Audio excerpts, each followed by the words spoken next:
No, hey, look, just as fun, to do something sort of quasi formal and just kind of visit. And, I think the idea was, you guys have made such a great impression on San Diego, not just, with your development, but sort of civically as sort of, kind of dedicated, citizens of our, and stewards of our city. I think, your business is interesting because it in a great way impacts so many people, who love living here. But, so yeah, when I was kind of thinking about it, it was like, we put this series together and, hey, who's really sort of made an impact on the city and you guys came right to the top of the list. So I don't know. Well, it's nice to hear. Thanks. Let's start a little bit by just, Tom, your history and how you got into the business. Like we were chatting before and you were kind of saying like, it wasn't all by design. No, I'm just sitting here thinking about talking to Jack earlier. I'm just honestly grateful to be here because it wasn't any grand plan or goal of mine to be to San Diego. I grew up in Texas.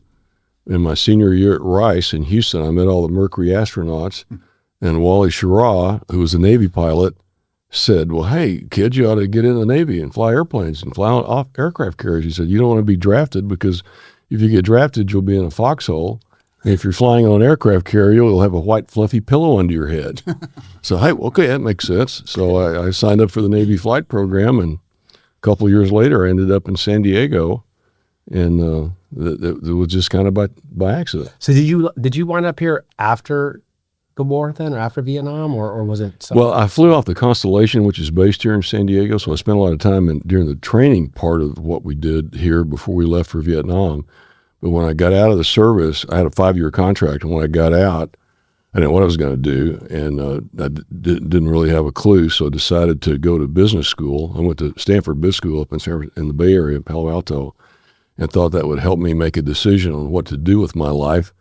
And still, at the end of the second year, I still didn't know what to do. And I went to a career night one night, and there was a couple of guys there, one named Hal Ellis, who started Grubb & Ellis. Yeah, sure. And another guy named Bill Poland, who worked for CBRE, which in those days was Coldwell Banker. And they both started talking about the real estate business. And I thought, well, gosh, that sounds really interesting. I didn't want to go to work for General Motors or Johnson & Johnson. I wanted a smaller, more entrepreneurial kind of atmosphere. And he mentioned that CB had an office in San Diego, and I had great memories of San Diego because of the time I was here in the Navy. And I was married to Cookie, and so Cookie and I decided to come to San Diego. It's interesting, too, when you think about the decisions, because when you get out of business school, you can kind of move anywhere. And we thought about moving back to Texas because Texas was on fire. Even then, Texas was really booming and growing. And so I thought, I think I could make more money if I went back to Texas. But Cookie and I both looked at each other and said, but San Diego's sure a great place to live. And we love the water and the weather, and we had friends down here. And so we decided just as a lark let's try San Diego. And gave it a go. And so, it just happened to be a good spot for us. Well, you've come a long way. And, obviously started your family here and how fun that you get to. Colton was born during finals of my second year in business school. Piling it on. Sure. Yeah. So he was born in Palo Alto. So what year did you come to San Diego then? 72. 72, okay. And then I think it was then probably 5-6 years later then you actually busted out of brokerage. I started in brokerage. It's interesting too when you think of the grand scheme. I was working my fanny off as a rookie, didn't know anything. There were guys there that were 5 years younger than I was, making a lot of money. I wasn't making anything. And one Friday afternoon, I was working late in the office, and all the senior guys were playing golf, and some very wealthy investors from Mexico City walked in the front door to talk to the manager, and the manager spooned me the deal because the senior guys knew what they were doing, were all gone. And so I got them, and they turned out to be great people and wonderful clients, and ended up a couple of years later actually leaving the company and starting a development company with their money. With those guys? With those guys, yeah. It was just, just kind of happened one Friday afternoon. I just happened to be there. It's like that one cold call that. Yeah, right. You never know. Yeah. Good.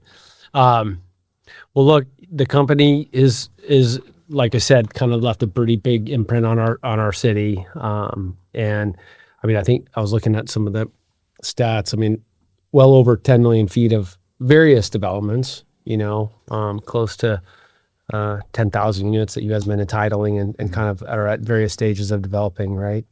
I think one thing that has come to, I was just kind of thinking about our visit was, how much time you now spend sort of bifurcating your time from, being in the trenches. Like now you kind of say Colton's really kind of running. Colton's CEO. Yeah, Colton and Marco run the company. But you're still involved strategically.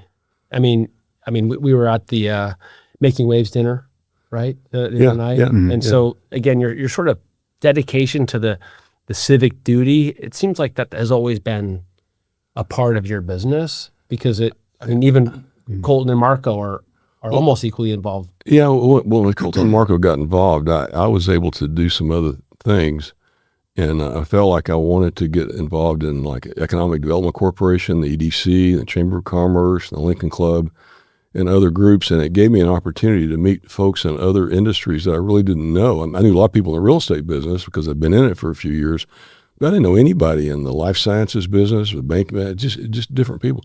And so being in those organizations gave me an opportunity to meet a lot of really terrific people, and I enjoyed it a lot, and I had kind of stuck with it because the conversations were stimulating, and the desires for what they're trying to accomplish are interesting, and I've really enjoyed it. And occasionally there'll be a comment that's made that I can bring back to Colton. Now he's doing all the same stuff now, so he doesn't really need my comments, but that was kind of the go-to there for a while. Yeah. It gave me a chance to spread some of that stuff around. Yeah. Well, it seemed like you got much more involved in those different organizations when we were working through the Savita entitlements as well. Yeah, Savita, yeah. When I started off doing when I left Coldwell Banker, I started doing retail deals. I did master plan communities primarily with Pardee. Well, Pardee, they knew the political side of the business. They did all the politics. They got the projects entitled. They didn't need me to help with the political and entitlement side of the business. They needed me to do the supermarket and the drugstore and the home improvement store and the town center so they could build the houses around it. So I did that. But then when I got involved in Savita, it was the whole project, and I needed to get more involved politically.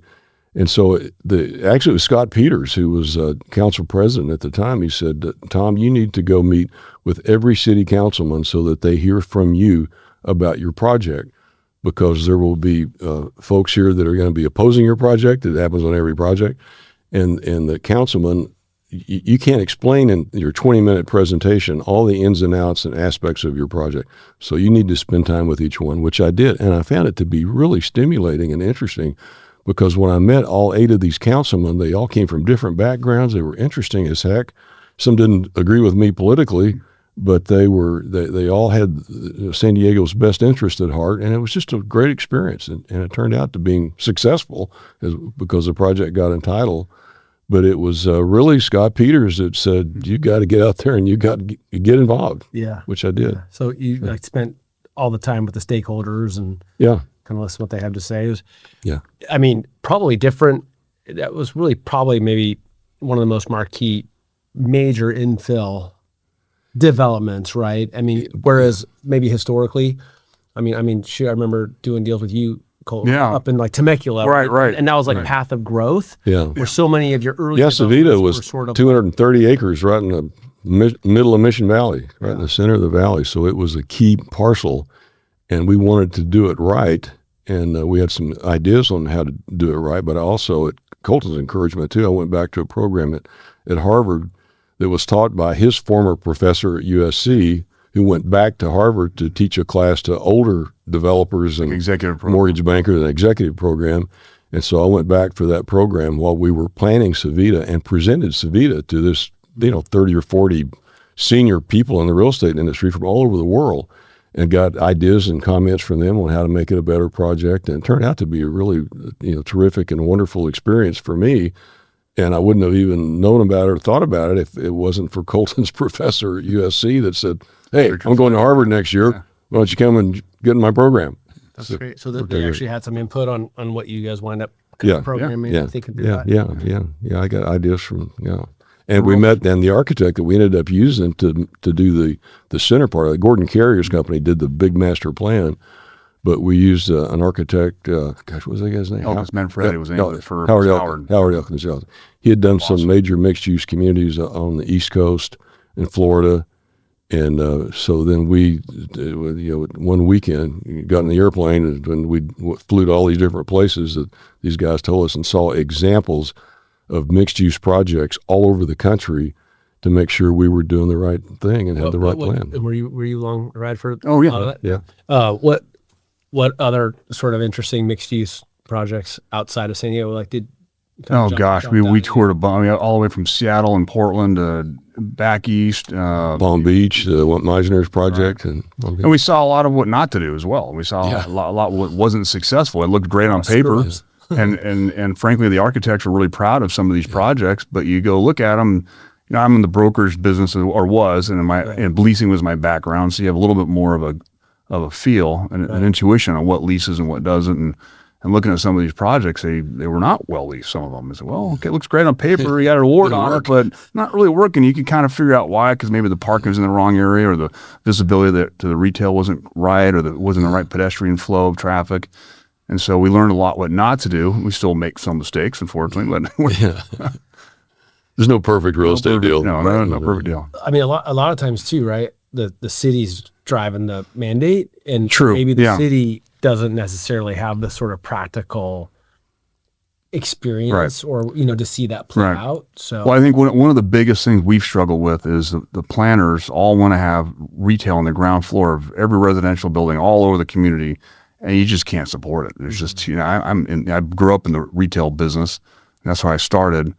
And, it took a lot of trying to, encourage these planners to, take a step back and say, look at, I know it looks good on paper, but in reality, you end up with a bunch of kind of second, third tier tenants, and it's not leasing. The thing I liked about the program you went to at USC, you and Marco both, was it was Luss School of Development and Urban Planning. And both. So you got involved with the urban planning side of it, so you understood, and it gave not only you guys an opportunity to understand the urban planners and where they're coming from, but they gave the urban planners an opportunity to talk to you with some practical experience to find out things that worked and didn't work. So it was a good program. Some of these cities are coming back around. They are. And having to kind of take that zombie retail or whatever and get it, I guess, re-entitled for, living units again. Right. Exactly. They are.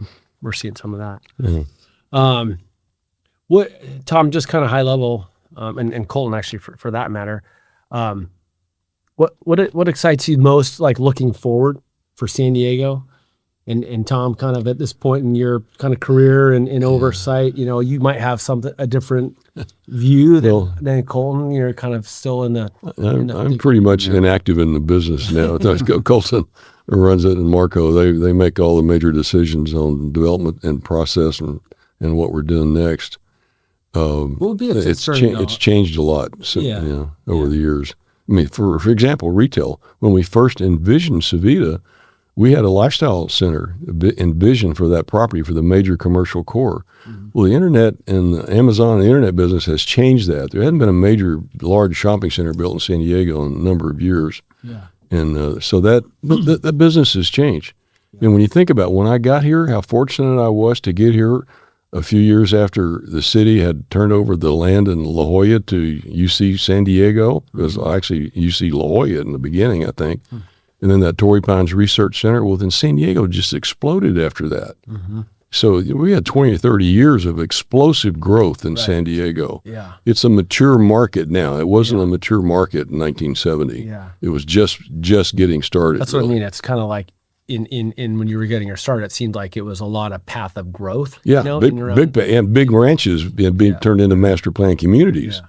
Yeah. And now it's kind of like it's coming back more infill. Right? Yeah, more infill.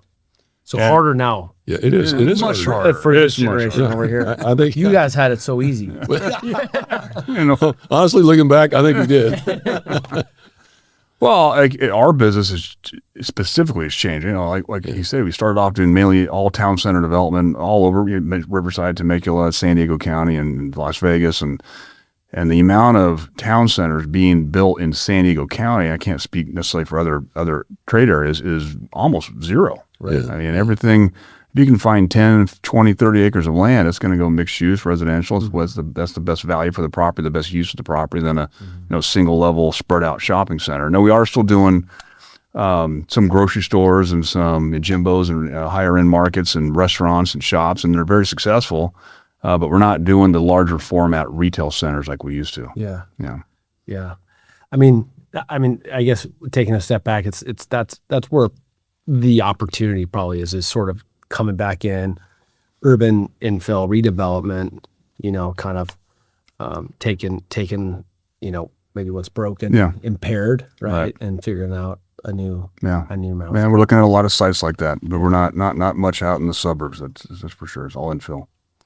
Yeah, it's like, well, the first projects we did in Mission Valley was the Fenton Marketplace, which is IKEA, Lowe's, and Costco. That was a site that Mike Neal, honestly, Mike, runs the Fenton company. I know he's a big supporter of San Diego State. Yeah. He had envisioned that property as a big box site when they asked us to start working on it to kind of put the puzzle together and make it work. But Mission Valley today is probably going to be more, the newer it is going to be more residential infill.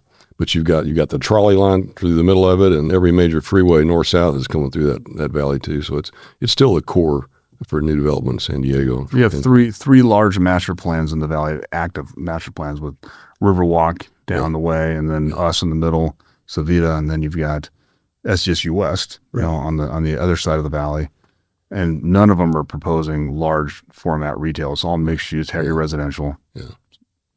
Do you feel like Mission Valley's sort of on the right track as far as sort of the vision, at least how kind of you guys have sort of had in there? Like, as far as like an urban redevelopment, do you feel like they're being thoughtful very and much getting so. it right? Yeah. It's coming together. Yeah. It was envisioned as this is a city of villages. Mission Valley, because of the money invested to put that trolley line down through the middle of it. Yeah. I mean, we've got the transportation that's going to support a much more dense development. Yeah. So if you want to put some more dense development in, there's the spot to do it because you've got the trolley as well as some freeways that are nearby. It's always interesting. I mean, anytime you guys are starting a new project or one of your neighboring adjacent owners are starting a new project, the concern is always like supply, right? But there's this sort of interesting ability for Mission Valley to continue to absorb, kind of, it's almost like latent demand that it's hard to quantify, that, from a demographics perspective. Well, again, housing is, we need housing. Yeah. And there's no big ranches left there's not going to be a lot of single family homes built. There's no land really available for that. So that era is not over, still but get little pockets of there's little pockets of overbuilding. And I think right now in certain areas of central San Diego, you're seeing it, and then it'll take a while to absorb some of the new product. But by and large, it's long term. It's a healthy residential market. Yeah. Let's talk a little bit, kind of like blocking and tackling with being in the development business. It's probably more of a question, maybe even for Colton.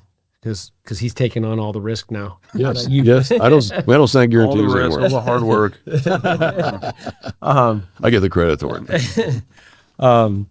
Do you guys ever sort of? I mean, obviously you consult, with your dad. Sure. I mean, such a great opportunity to work with, probably a mentor and someone that you can continue to kind of glean insights from.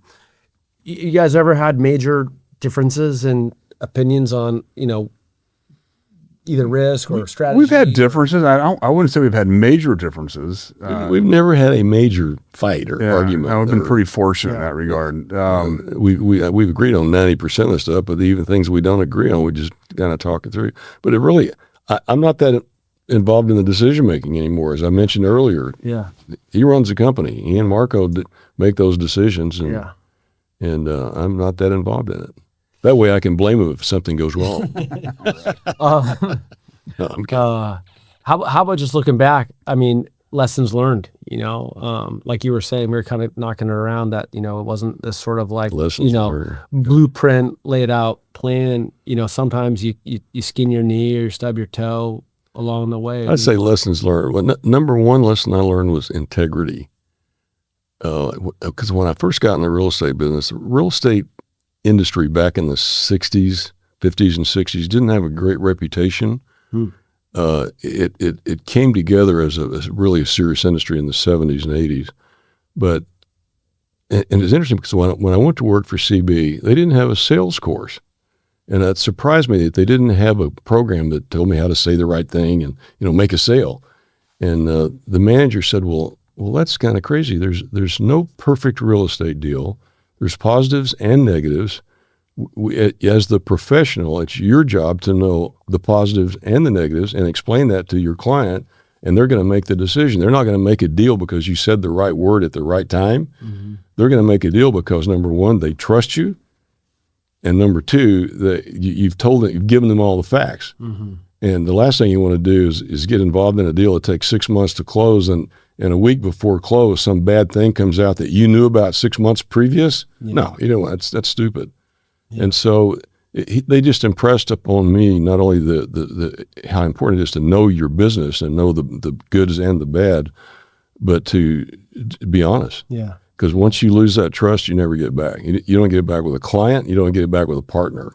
Mm-hmm. So we talked a lot about that in the early parts of our business. We just, if there's a little bit of a difference of opinion with a partner, generally we'll go with the partner. Not always, but you just don't. You want to make sure you don't lose that trust. It's important. Yeah. I mean, you guys have had a lot of partners along the way. Yeah, we've been blessed with a lot of really great partners. Yeah. What about outside of work? What's been going on with both of you guys and keeping you busy, or how you having fun? Well, I'm chasing my kids around, trying to visit as much as I can. I got two in college, one in grad school at New York and one in college in Dallas. And so I'm, every time I get a free chance, I'm trying to go visit them. And then, of course, I got one in high school still. So looking after him. He's almost gone, senior. We're taking a lot of time traveling as a family. We do a big trip every couple of years with my family, my mom and dad, and my sister and her family, which has been a lot of fun. Yeah. We got one coming up this summer. It'll be 2 years summer. So we're traveling a lot together and just trying to enjoy family time, and trying to get better at pickleball. Not doing very well, but I'm trying. I just someone, a mutual friend of ours, I just actually was on the phone with him right before this and broke his ankle playing pickle. Oh, geez. Careful. That is a little dangerous. Let's see. What else can I tell you? What are you most excited, I guess, about, for your future? Mm-hmm. You mentioned the kids. I mean, is there your second generation, I guess?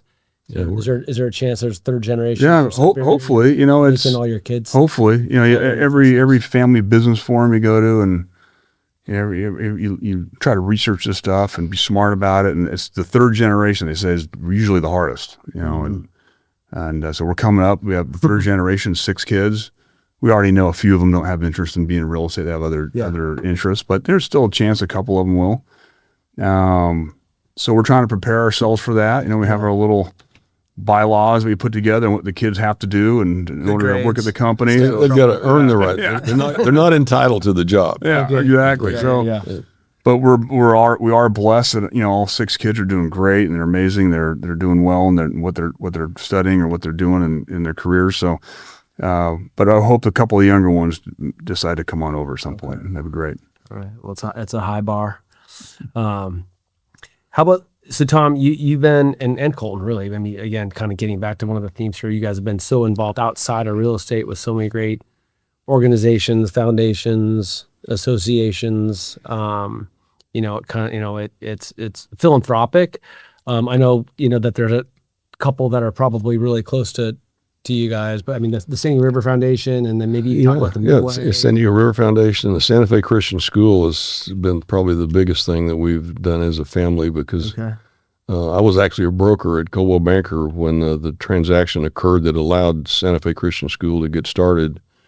And so our Colton and his sister, our Chelsea, both went there, and all 6 of the grandkids started there.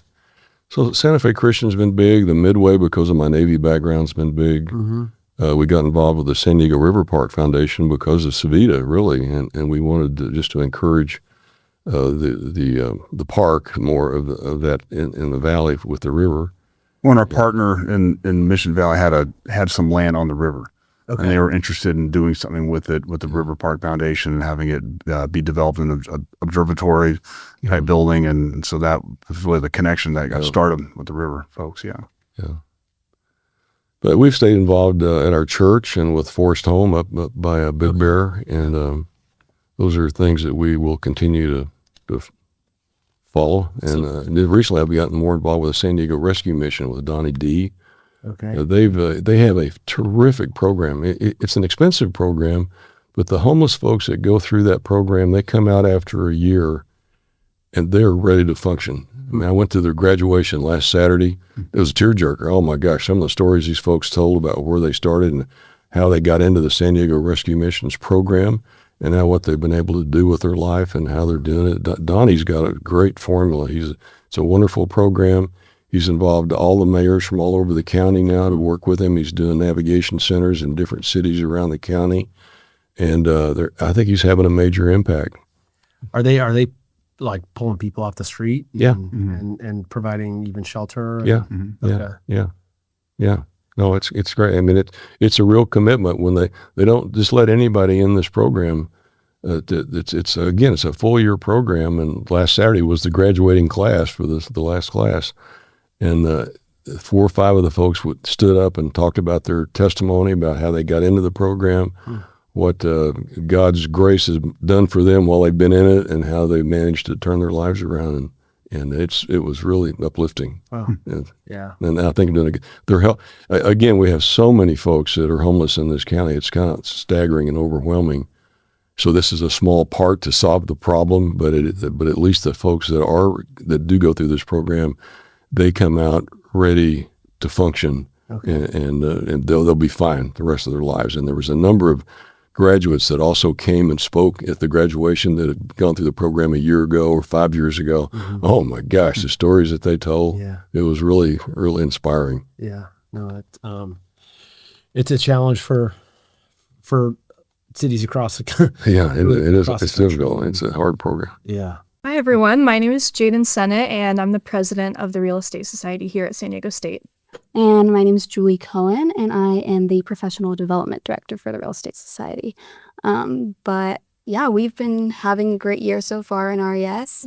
Lots of new things, very exciting, including this podcast. Second one so far. All right. So we've been having a good time with that. But yeah, so we just wanted to jump in and ask a few questions from the students' perspective, because we know that a big part of our audience with this podcast will be San Diego State students who are interested in not only real estate, but real estate development specifically. I'm one of those people. Okay. So I'm curious to know, what are the most difficult parts of development and what are the most rewarding parts? Okay. Well, since I do all the difficult stuff, I'll start with that one. What's interesting right now, and it's a complete change since when I got started in the business, is the entitlement process. The entitlement process, when I first got started, when my dad was talking about Savita earlier, was extremely challenging and extremely difficult, very unpredictable. You work for years on a project just to go to council and have it turned down. Very expensive, very risky. You still have some of that. We still have CEQA challenges, which can happen after approvals. But what is changing a little bit for the better is the fundamental attitude towards building housing. And it took a long time for it to get there. And I can't really pinpoint what exactly it was, but it was a few years back, it wasn't that long ago, where a lot of the politicians that we would be talking to that were just anti-development, didn't want to approve our projects, are now supporting new housing. For a very long time, there's a lot of strings attached to it that were untenable, that too much of affordable housing requirements, which is a subsidy that we have to figure out, too high of fees, too high of labor costs, but they've started to pull back a little bit, and they're approving housing more by right and without some of these strings attached that were difficult to overcome. And so I think one of the most difficult things that we face were the entitlements. That's getting a little easier, at least in the infill projects. And that's a different story for building out in the unincorporated areas of the county. That's still very challenging. But So that was, for the most part of my career, the entitlement effort was definitely the most challenging. Right now, frankly, we're seeing a lot of issues with this is more recent time, but with the tariffs. And we have some industrial projects down in the South San Diego where the leasing has been extremely challenging because the uncertainty of tariffs and are they going to really happen? To what degree? How's it going to really affect the businesses down there? And so the uncertainty of that, interest rates being a little higher, those are very challenging for us now. Yeah. Hopefully we get some resolution to both those in the coming months or years. Yeah. Yeah. What about the positives? The positive.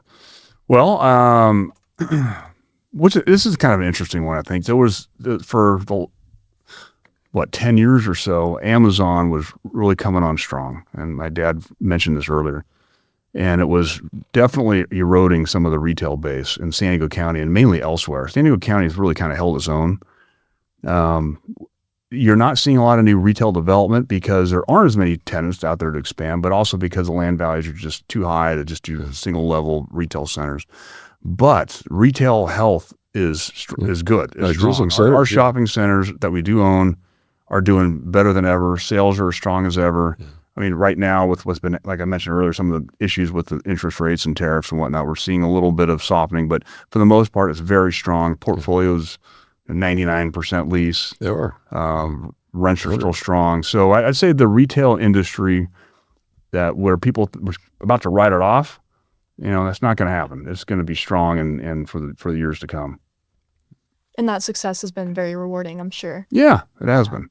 We love creating the retail destinations, creating those people places and community gathering places in the centers that we build and in the mixed-use projects that we build. That's fun. It's fun to do that, and it's fun to create those social connections and interactions with your customers and your residents around the retail centers. And we do a lot of marketing of events and promotions and try to create some fun times for the kids and the events and concerts and whatnot. We have music and we do fireplaces. We do the snow down in East Lake. We have during Christmas we do the snowfall nights. And we've been doing that for 10 years and they're just as packed now as they were then. Yeah, that's fun stuff. Yeah. Would you say retail's your favorite asset class? It is for me. Yeah, it is for me. Yeah, I did grow up in that part of the business. Before I went to work with my dad, we never actually thought we'd work together because when I got out of college, he was kind of semi-retired. So I went to work for another development company named Corky Gilchrist Partnership. So John Gilchrist was the CEO and built Horton Plaza, UTC, Fashion Valley, North County Fair, and another 40 malls across the country. And then he left and started his own boutique development company and consulting company. I went to work for him. So my whole background was in retail. We're doing mainly residential now with ground floor retail and restaurants, but my background in retail is what gets me going at the retail side of things. We have a partner, Marco Sesa, who handles most of our residential development, and we obviously collaborate on the mixed-use projects. What's your favorite asset class? Retail. I like it. But what I'm most proud of, though, is in all of our projects is our park at Savita and the way we've activated that park.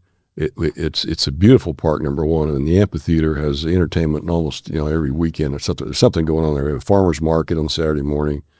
And one of the things that we did there that we're kind of really proud of is that a lot of times people would activate their park areas with volunteers.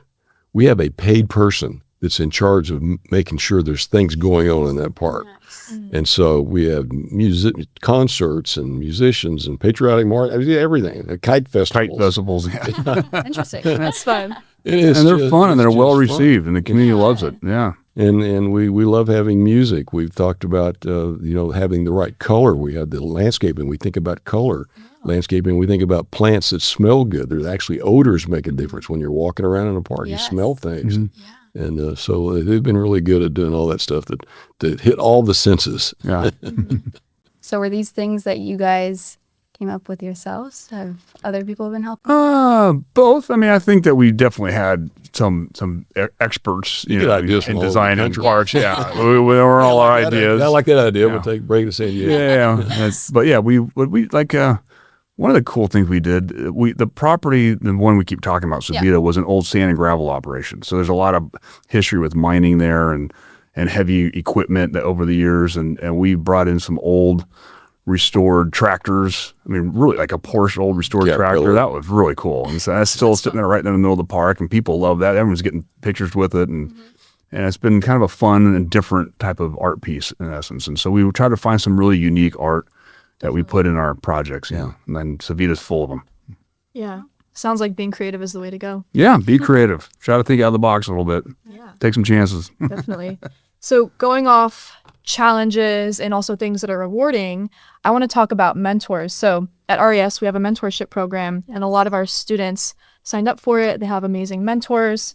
So I want to know from each of you guys, what's something that a mentor did or said to you that has impacted your entire career? Well, I'd say the first guy that I ran for, when you start at CBRE now, you're a runner and you work for a senior guy. I worked for a guy named John Bilger. And that was that same integrity that I talked about earlier that I heard from the managers and from John. And the very first meeting I was in with John with some clients in the back conference room at the Coldwell Banker offices, he starts off by telling these clients everything that he could think of that was positive about this regional center that he was working on out in El Cajon. But then he finished with everything that was negative. And the meeting was over, and the clients walked out, and I says, gosh, John, I did not realize that. I thought a salesman was just supposed to talk about the good stuff. And he looked at me like I'm crazy, and he said, there's no perfect real estate deal. You got to know all the facts. You don't want to, number one, mislead someone and have them find out about it, and then you'll never do another deal with them. But if you spent 6 months of your life working on it, and then something that you knew about happens to cause it to blow up, and you could have mentioned it in the beginning, number one, you've wasted your time, but you've also lost a client because now they don't trust you.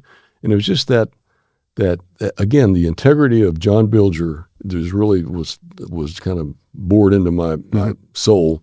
Okay, this is the most important thing you can do. You're supposed to be the expert and know all the good things and all the bad things. If a real estate broker brings me, when I was doing deals, brought me a deal and everything was positive and there was nothing negative, I would sit there and I'd go, he's either lying to me or something's wrong, because there's no perfect deal. So just tell me everything. If we can deal with the negatives and do it, fine. But if we can't, let's know about it. So that was that mentorship from John Bilger was really important for me. And did that piece of insight stick with you immediately, or did it take time? No, it was immediate. That's great. Never forgot it either. Shared it with Colton when Colton. You did. Still probably the best mentorship piece of advice I've ever had as well. Yeah. Third generation. Yeah. To the same. Yeah. Cool. Educate, don't just sell. You educate. That's right. That's what you need to do. Yeah. So Jaden's interested in development. I'm interested in brokerage, specifically leasing. Good way to learn the business. Yes. Very good way to learn the business. Yes. And I know that you got to understand the market. Yes. Development is everything, all of it. And so I feel like I've seen that there is a pretty big pipeline from brokerage to development. Yes. And that's with the two of you as well. So how have you guys seen that what you've learned in brokerage translate to help you better in the positions that you guys are in now? Well, I think kind of what he alluded to, or not alluded, but it's described earlier, is the education part. When you're in brokerage, really learning how to sit down with a client, teach them, educate them on the pros and cons of a project, and that carries over, to development for sure.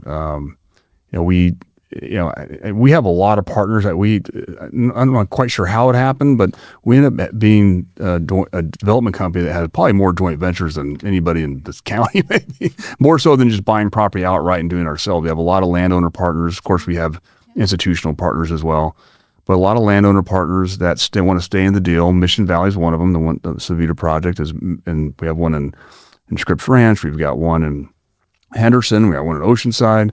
And we have joint venture partners. And so having constant communication with them is really important. And you learn that in brokerage as well. It is amazing how just the passage of time can cause a little bit of mistrust, a little bit, if you're not constantly communicating, because things do go wrong in this business. They're not always positive. You got to deal with the negatives. You got to deal with the bad news.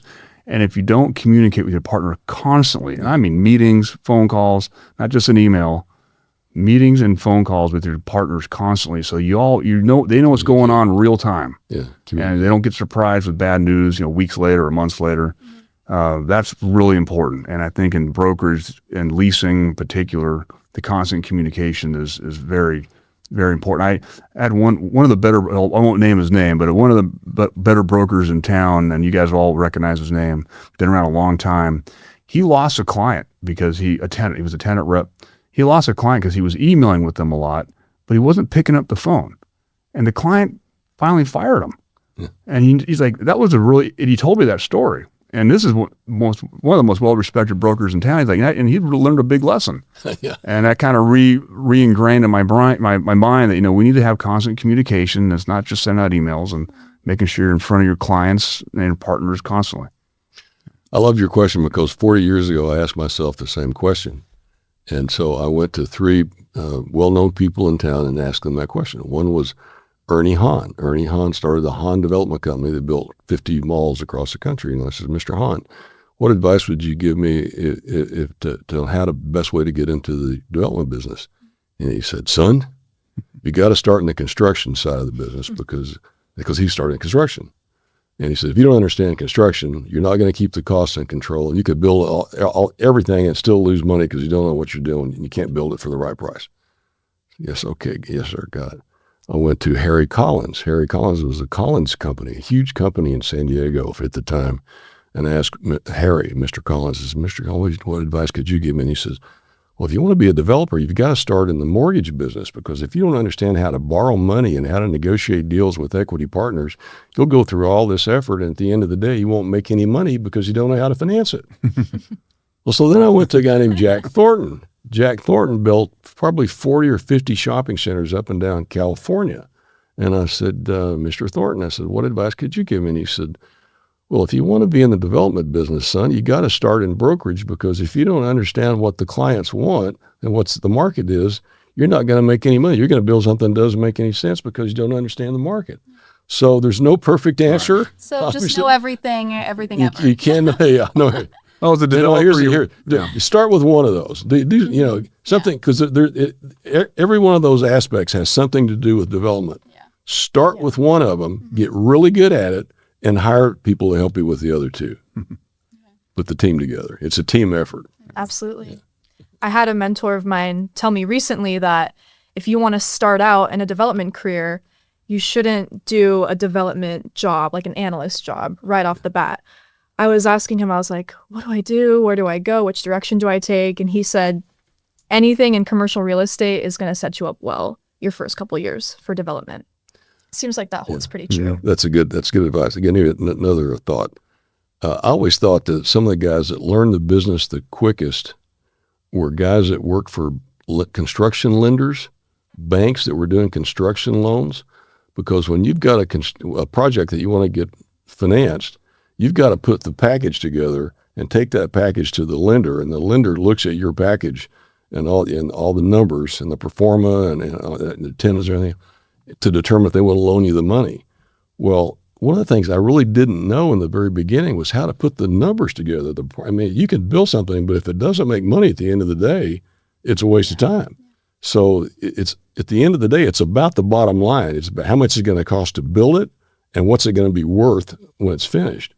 And the construction lenders see that because whether it's a hotel or an office or an apartment or whatever, that developer has to come to the banker with his complete package. So the guy that's working at that construction lender's office then sees this package. Mm-hmm. It's amazing how much you're going to learn overnight. Yeah. Because you're going to see this. Some of these guys have worked years in the industry to put these packages together to know how to do it. And so here you can be a young guy in a construction or a woman in a construction lending department at the bank and just see the book. Yeah. There's the Bible. This is how to do it. So that's good. That's a good way to look at it too. Mm-hmm. Get started. Yeah. It's definitely tricky getting in and learning. Yeah, and it is. There's so much to learn, and you just, like you said, you learn overnight. If you guys were students right now, what would you be doing to help yourself advance, or what would you like someone to, as a student, what would you like them to be doing right now? Wow. That's a good question. I just went through this similar conversation with my niece, Paige Rochelle, who just graduated from USD Real Estate School. And she just got started her first job in brokerage 2 weeks ago. Yeah. Nice. Yeah. And I would say one of the things that she was saying maybe she should have done more or we didn't really talk about before she graduated was being a little bit more involved in some of the industry events. NAIOP is a good example. NAIOP has a really good young leadership program, and it just helps you meet people in the industry. You learn things at these events as well. And it's just a good way to start getting your name out there a little bit and get a face in front of other people that may be potentially hiring you in the future. Yeah. So I think getting involved in local industry events is a smart thing to do. Yeah, and right down to the you guys may have already done this, but the NAIOP, I can't remember the University Challenge. Yeah, that's amazing. I was a judge for a couple of years on that. I think that's a great way to learn the business, learn how real projects are put together, get real feedback from industry folks that have been here in San Diego building for a long time. It's a lot of work. But I think it's really beneficial. Yeah. And another way to help you meet people in the industry that may be potentially hiring after you're done. Yeah. Take every course that your school has to offer when it comes to real estate. Try to do internships with different kinds of real estate companies. Take the real estate exam, just the residential real estate exam. There's buzzwords that you learn that maybe you don't end up being a realtor or a home broker, but the terminology like escrow. I didn't know what an escrow was. I didn't know what an escrow officer did. They're just little things that you learn when you go through that test. Well, and having your license before you're trying to get hired helps too. It's just one thing you can check off the box. So you don't have to go get it. You've already got it. You're ready to go work right away. Yeah.